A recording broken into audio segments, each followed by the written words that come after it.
Hello, everyone. My name is Dan, My name is Elshad. and this is Coding Basement, episode 2, where we're going to share about our life updates and talk a bit about the state of the job market right now in computer science. So, yeah, how's it been, Elshad?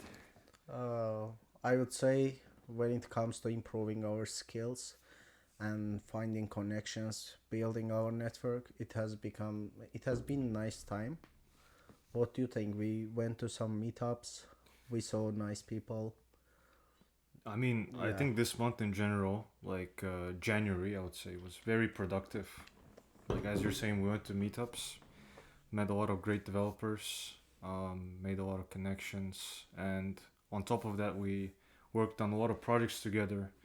Um, yeah, I mean, that's been pretty much it, but let's dive deeper now. So, one of the yeah, projects that I want to share that we built was Verdis, yeah.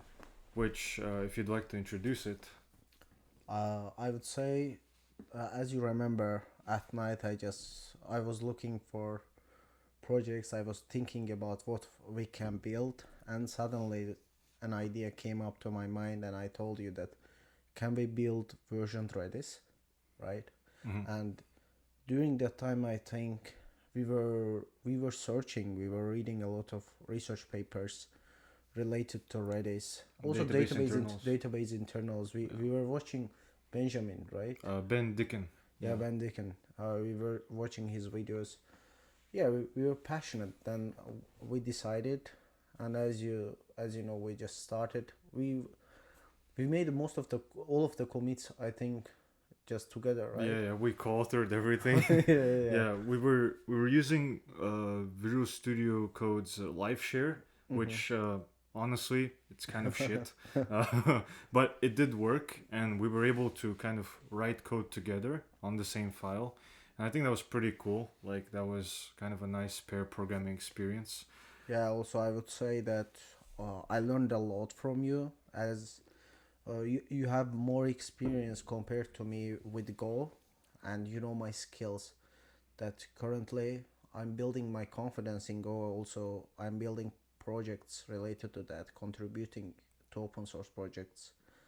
I would say that was very nice experience, and we were even discussing the uh, file names. We were discussing all that Variable stuff. We were names. arguing Yeah, about it. we were arguing, and like I just think that's the nature. That's how it's supposed to be.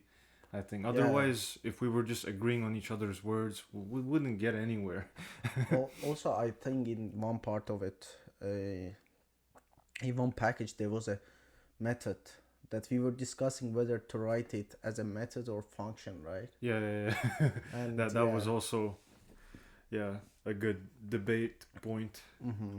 I would say the first thing that we learned building REST protocol on top of TCP, right? Yeah. Because as you know that I built HTTP server in TypeScript.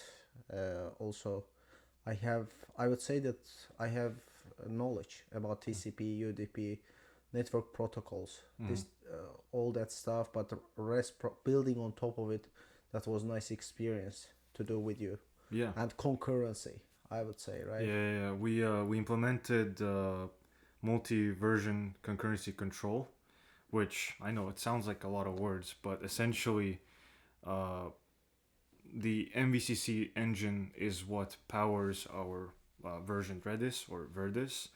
Um, the reason why we decided to go for it is because, well, we are going to have essentially we're going to preserve the historical points of the data that we're storing, and we want to make sure that all of this data, the history points, are being read safely and concurrently in an efficient way. So Also, yeah, that was very nice. I would say experiment.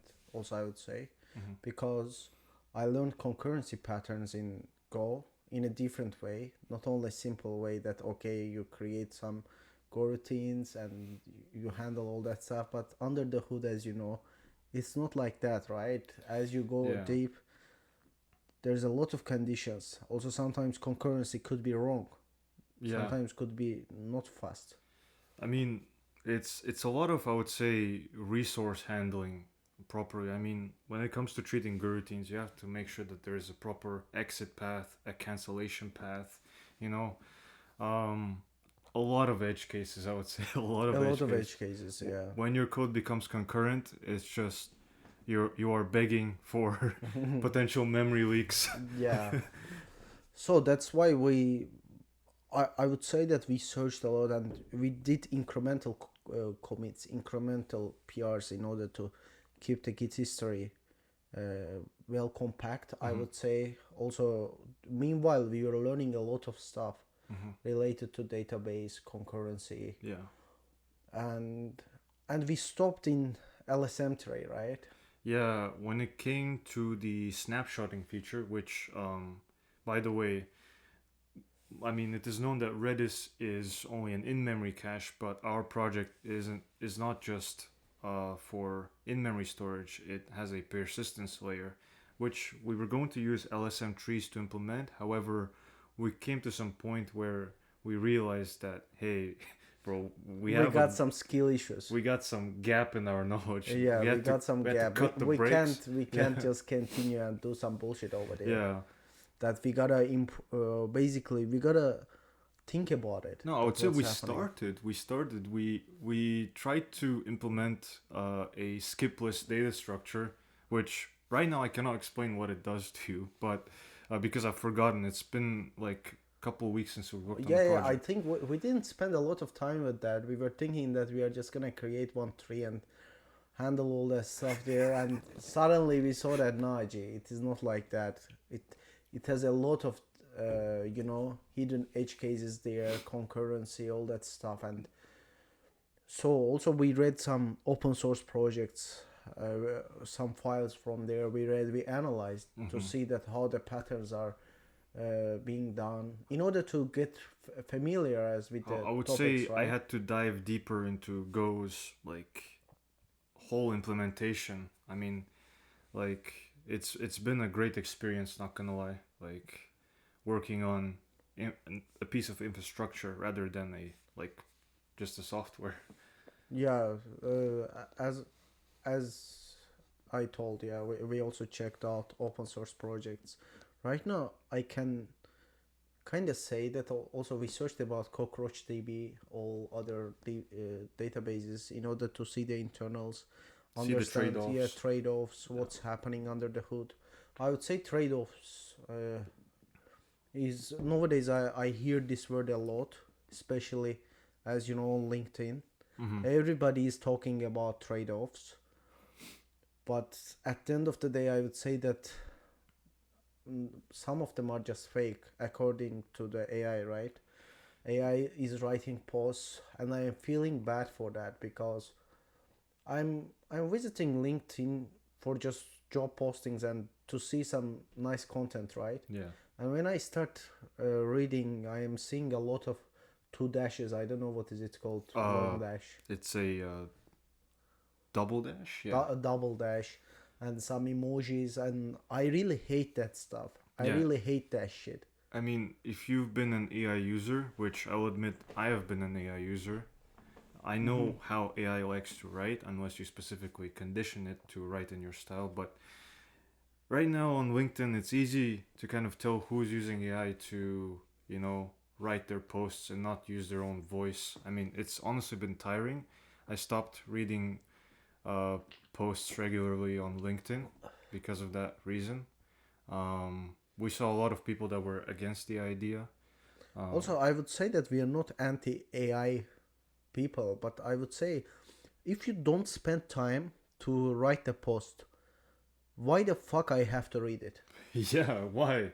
Right? I mean, because spend time with it, we are gonna read it. especially if you're talking something that's like technologically like heavy, right? Put your own voice into it, and in the sense that I want to hear your opinion and your experience with it, right? I mean, that's what I think we do great when we write blogs. I would Exactly. say, like, I got inspired by you when it comes to writing blogs. You checked out some of my blogs. Also, I got inspired by you by just recording our podcasts. as you know that I don't have any YouTube channel. Yeah. I have YouTube channel just to watch some people, Yeah. not recording my own video. But thanks to you that I'm here right now. I'm talking. Yeah. So we are pushing each other. We are showing Constantly. ourselves, right? Yeah. Also, I would say that the last time you remember, I wrote a blog post how communication beats AI slopes in Yeah. open source. Mm-hmm. I wasn't expecting again this kind of reactions, right, from the Yeah. community. And as you saw, Dev.to again just shared They that. reposted your post.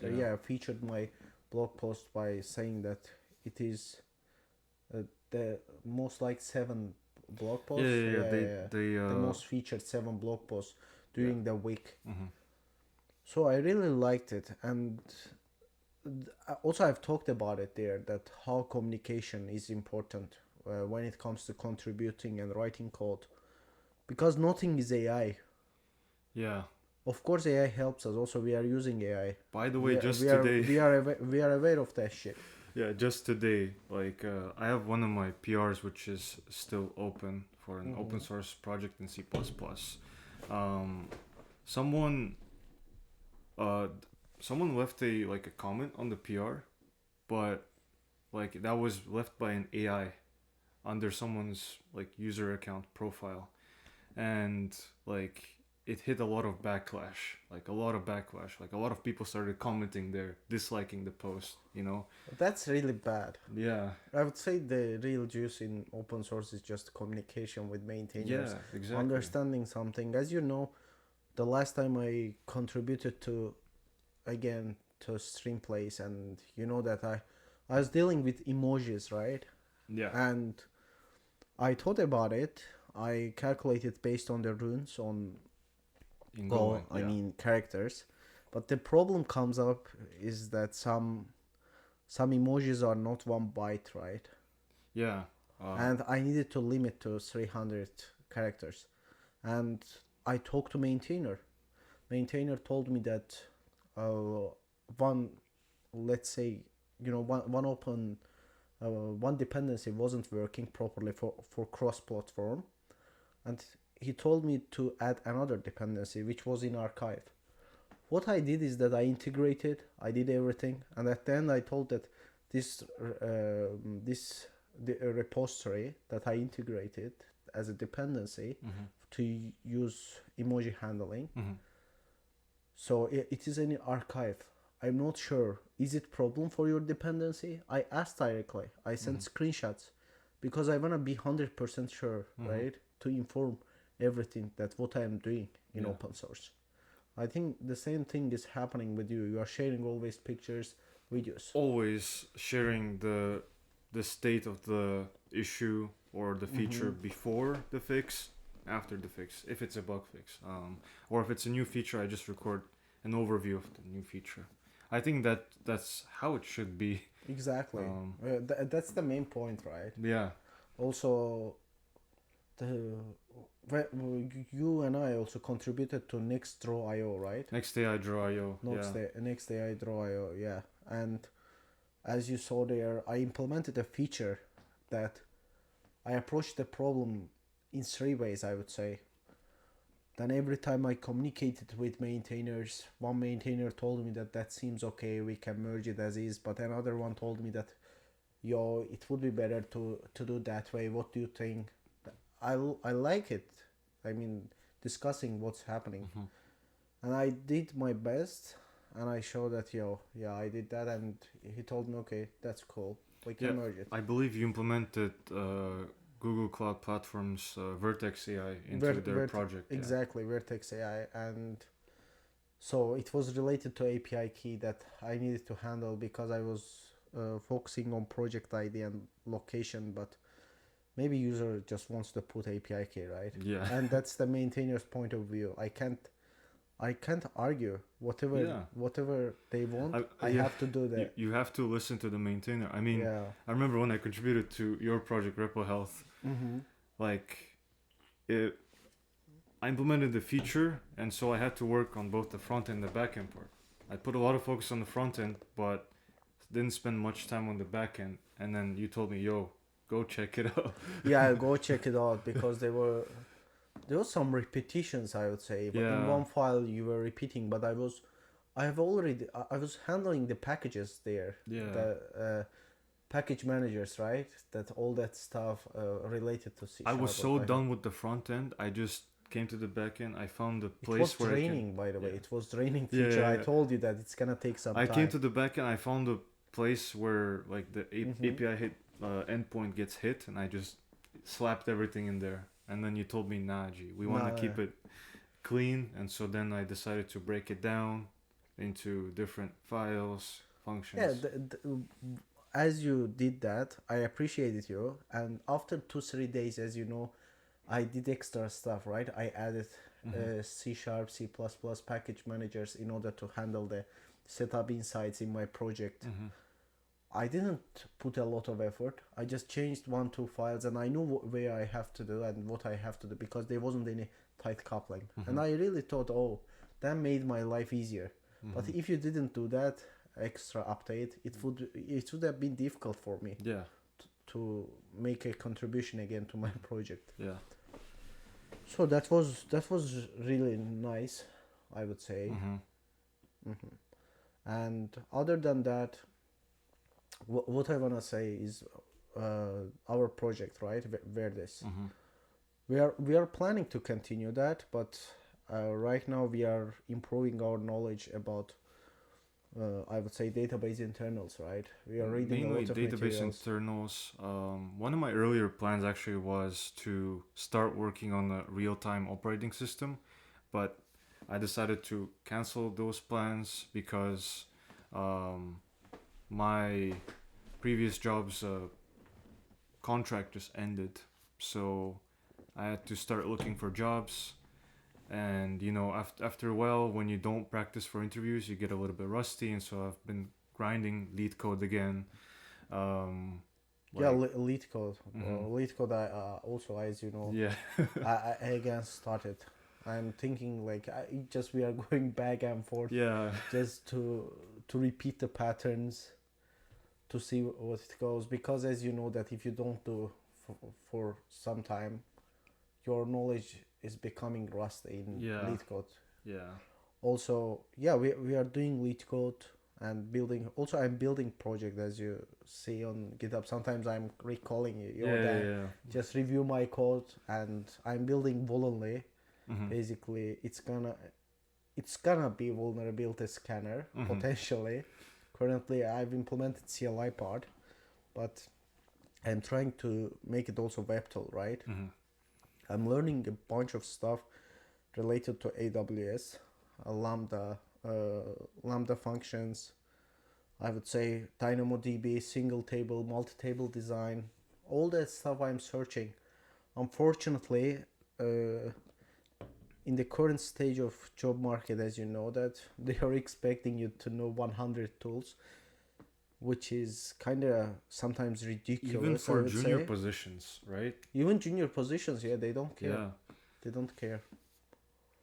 And that's why we are doing a lot of stuff, bro. Yeah, and I mean, apart from that, like, I was, by the way, fortunate enough to get a few interviews going for me right now. I'm still in, like, I've just started preparing for the technicals, but I'm immediately told that, yo, there is, like, a few candidates that are also passing the technicals right now.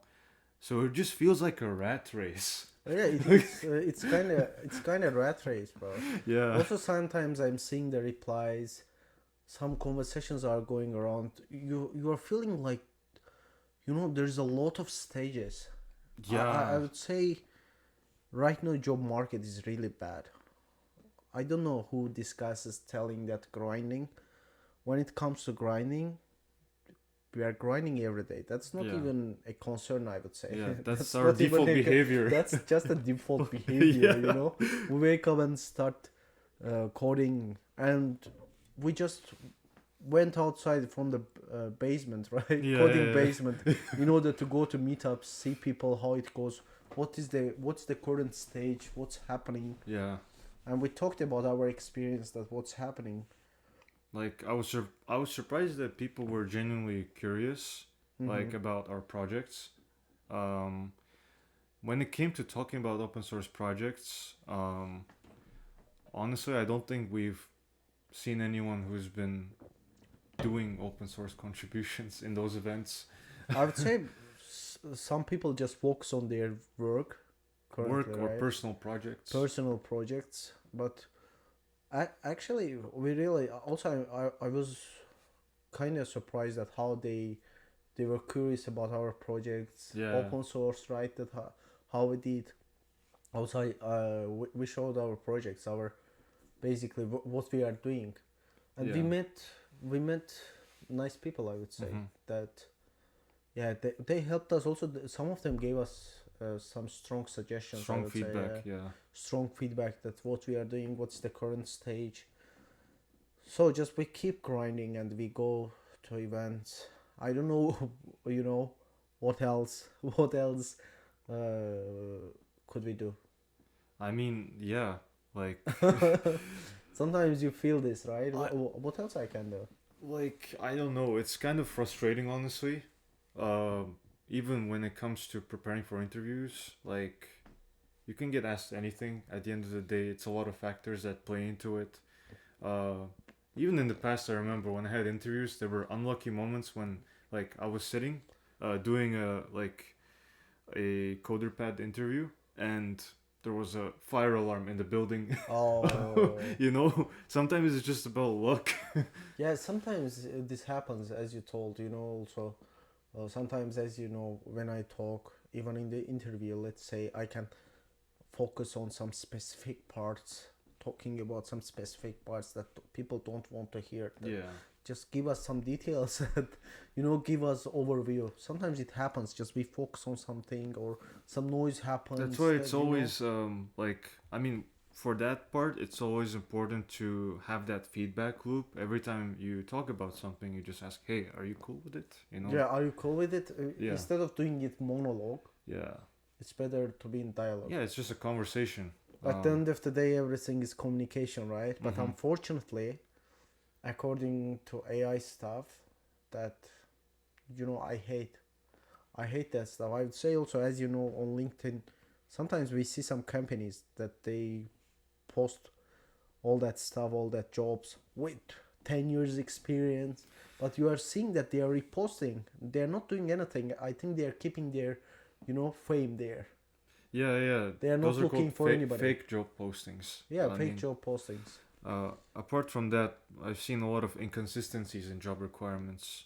There's some section that says, "Hey, we need 3 years of experience." Another section that says, "We need 6 years." So decide already. Yeah. Yeah, exactly. Also, as we see, DevOps and whole programming languages, DevOps, everything is connected. Everything is all in one job posting. Okay, let's say that we have experience, we can learn more, right? But they are requiring it. They are telling it. As you know, nowadays I am writing some DevOps shit. Some YAML files, handling some SAM and writing AWS SAM, right? Yeah. Writing all that stuff, learning more. Okay, am I DevOps guy? Am I what am I, right? Yeah. I am doing all that stuff by myself. Of course, I'm improving myself. I'm not, I'm not that type of person that by saying that okay, I work a lot. That's not fair. We work on our skills, but the problem is that job market is a little bit fucked up, I would say. Yeah, I mean, I've gotten some feedback from peers, senior developers who work at different companies right now, and they've all been telling me the same thing, and it's just that we have to accept and just keep on moving. Exactly.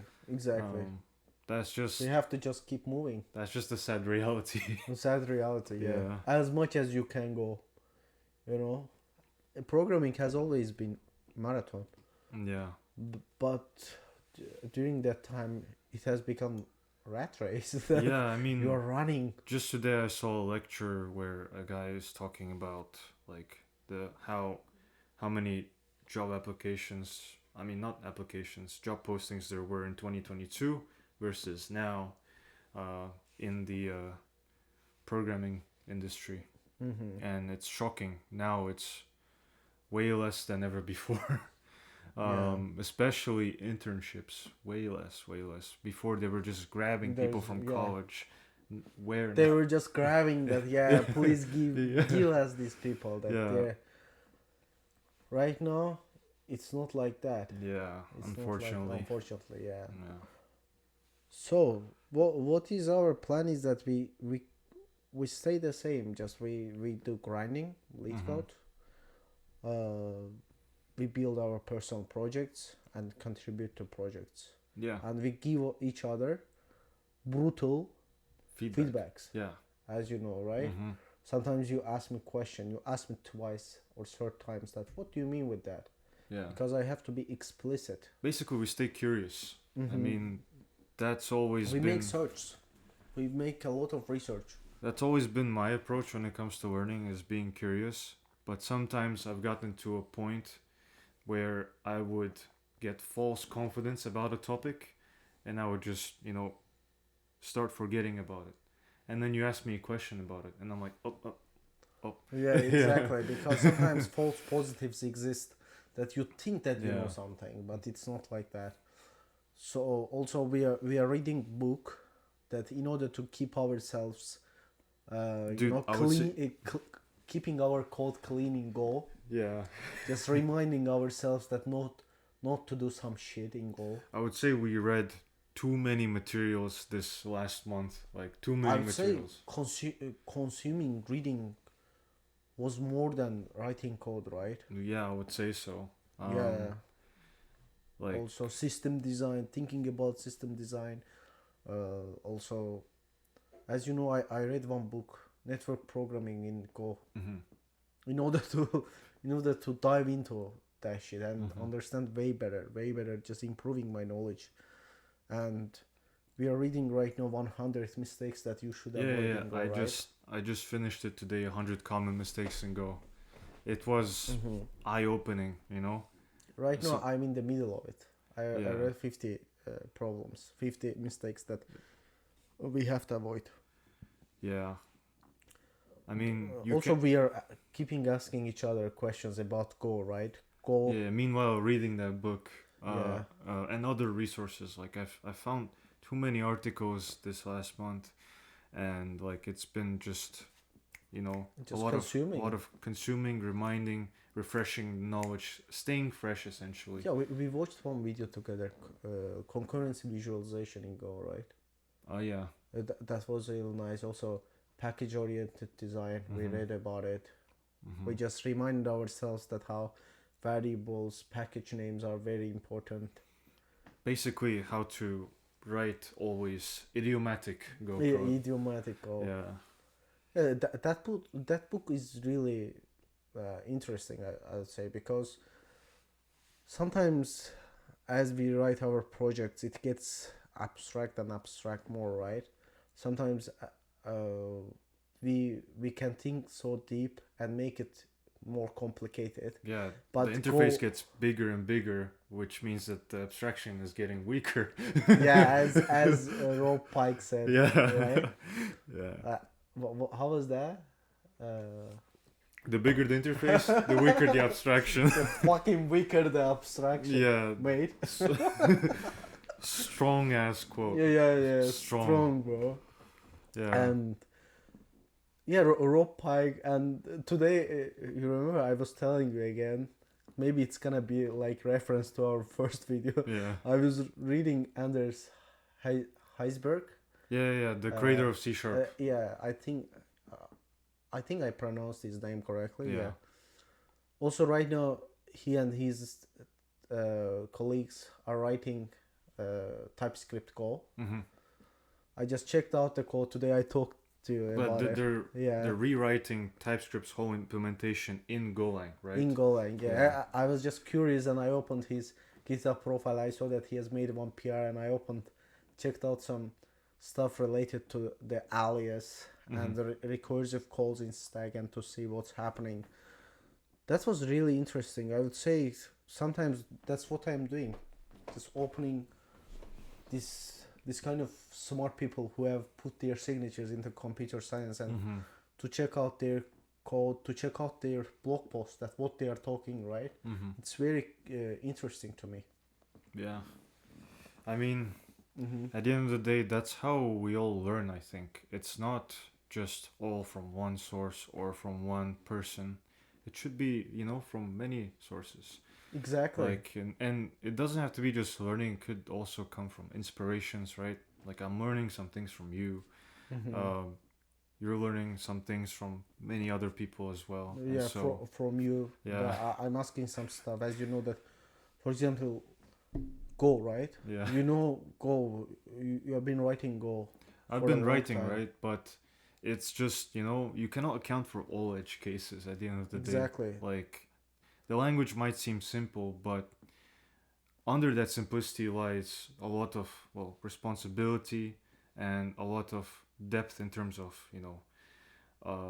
memory handling, concurrency patterns. There's a lot. As you remember, I remember we did something with any right interface in Go in That was for Verdis, right? yeah, Verdis. It created too much problem when it comes to virtual table Yeah. topic, that we figured that out and we changed out Mm-hmm. because that wasn't basically everything was any.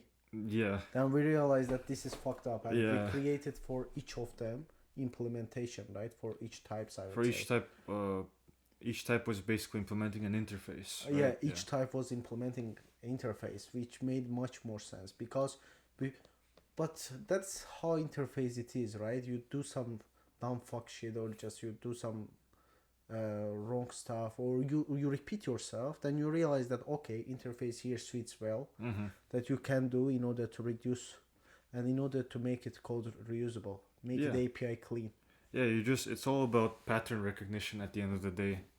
Just seeing where you can reduce and reuse code. Meanwhile, keep it clean, readable, and efficient, which is not an easy task. Let's be real. Yeah. You have to make sacrifices at some point. Whether you want more readability and maintainability or efficiency. The same way you ask yourself questions about whether I want the system to be more highly available or more consistent. So yeah. Yeah. Also, you were working on one project, ShaRPC, right? Yeah, I basically made my own implementation of RPC for C# projects, both Oh. for .NET and Unity projects. Because that idea just came up to me. Like, I was just doing some stuff with gRPC, and then I was like, hold on, wait. Is there an RPC framework for C#? And, maybe I haven't done proper research, but I couldn't find anything. Mm-hmm. And so I made something that's purely optimized and well suited for C# projects. Interesting. Yeah, and I mean, planning to work on it more. When you build this kind of stuff, you tell okay, Yeah. okay, Yeah, that is just that's- some shit. That's my area of interest, and yeah. Nowadays, as you know, when we do something with Redis, we are telling okay. When we see some code get set, Yeah. okay, makes sense. And I would say nowadays, I don't know if you noticed, I've been like, I wrote a blog post about this. I've been producing like more projects, more than ever now. Small ideas that come to my head now, I'm just like, okay, maybe I can do this today in the evening. Yeah, And I just write a bit of pseudocode, send it to AI, get some, maybe boilerplate going for me, and then I just, I would say AI has been boosting our workflow more than ever.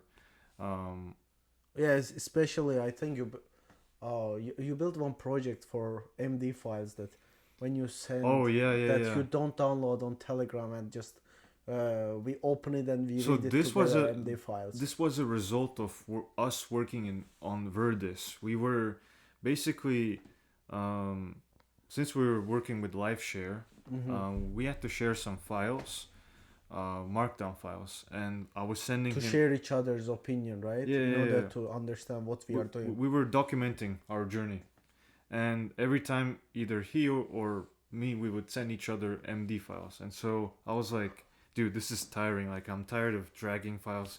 Let me just make a project where I can like slap on, paste my MD, and just get a link to send it. Especially in this kind of project, you don't have to think about, concurrency, how many people are gonna use it. That's just personal use. Bro, that's just right? IO, bro. Yeah, that's just IO. No, what I am telling is that not 50 people are gonna use it at the same time. Yeah, I mean, that's just we are just gonna use that shit. We solved our own problem, I would say. Our problem. Actually, that was very helpful for us. Yeah. Just we opened there and we read everything from there, right? And you know what it's using underneath the hood? Like, there's no database, by the way. It's just Redis. You see? Yeah. You see? Yeah. Yeah, that was really cool. And we are planning to go to more meetups and to see how what kind of technologies out there, what kind of tools people are using. We went to one Java event that we saw Hazelcast. Yeah, right? We learned about Hazelcast, and we went to another meetup called Android. For Android development, I think. It was for Android. It was a Android social night or something like that. Yeah, something like that. Yeah. It was really cool, I would say. We met a lot of nice developers, I would say, who had a long history of work. Yeah, exactly. I love this kind of stuff, the old school, I would say, that they are talking about some stuff that they were checking it out at night, solving some problems. Unfortunately, today it's very difficult to see this kind of people, to talk about some stuff. To hear the real pain points of developers back from 2010, Yeah, 2010. Yeah. Exactly. And also, I have one event I told you, right, about that I'm gonna represent my project. Oh, yeah. RepoHealth. I'm gonna represent my project. I'm gonna have time around 10 minutes, and it's gonna be cool. I think it's I'll talk about my project. Yeah, Currently, also, I am building. As you see yesterday, you are one of the maintainers of that project. Yeah. You saw yesterday one person created a big issue, but that issue is really nice. Real gang feedback. It really sparkled my interest, I would say. It again, it told me that, yo, Elshad, you gotta come back and do some improvements on that project, enhance it. I think it sometimes happens there, right? When person creates issue, it gets your interest. You are telling, okay, I'm gonna come back and work on that project. Well, I would say for again. me it's even more difficult because I've worked on so many projects, right? And then it's just like one day it's like, oh, this project came up, like people want some feature here, and then another project, and it's like I'm juggling balls. I feel like a clown. Currently, me too, writing some Go and come back, write some TypeScript, and as you know, in LeetCode I'm writing in C++. Yeah. Just all of them are combined, Yeah. I'm even thinking of delegating my projects, like inviting other people to maintain my projects, maybe, because it's hard. Like it's hard to like have control under everything, and you don't have to have control under everything, but like people are requesting new features, and so you have to think about how to go about this problem. Yeah, sometimes I'm asking you, yo bro, can you help me? Can you fix that issue in my project? Also sometimes you're asking me that, can you fix that issue? That's normal. Yeah. I mean, also we are exchanging some info there, that we are learning some technical depth. I'm asking you, yo bro, how the fuck you implemented that? What is that? You give me some ideas, or I give you some ideas. Basically, it requires just some research. That's research, time, and effort. Yeah. I would say also during that month, one of the best skills that I learned again, I improved, was naming, in Go. Yeah. Conventions. That was really cool. And giving variable names, how important it is. Yeah. So, that's it, right? Yeah, I mean, I think we've said pretty much everything that we've did. I mean, I would say there's a lot more that happened, but this was most of the relevant. That's the whole summary. That's what's going on currently. We are just doing some job hunting, meanwhile improving Working on our projects. skills, working on projects. All That's of them it. are happening at the same time. Yeah. Yeah. So, I mean, that's pretty much it.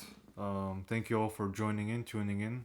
If you've listened throughout the whole podcast video, and we hope to see you next time. Yeah. Thanks, guys, for listening to us. Bye bye. Bye.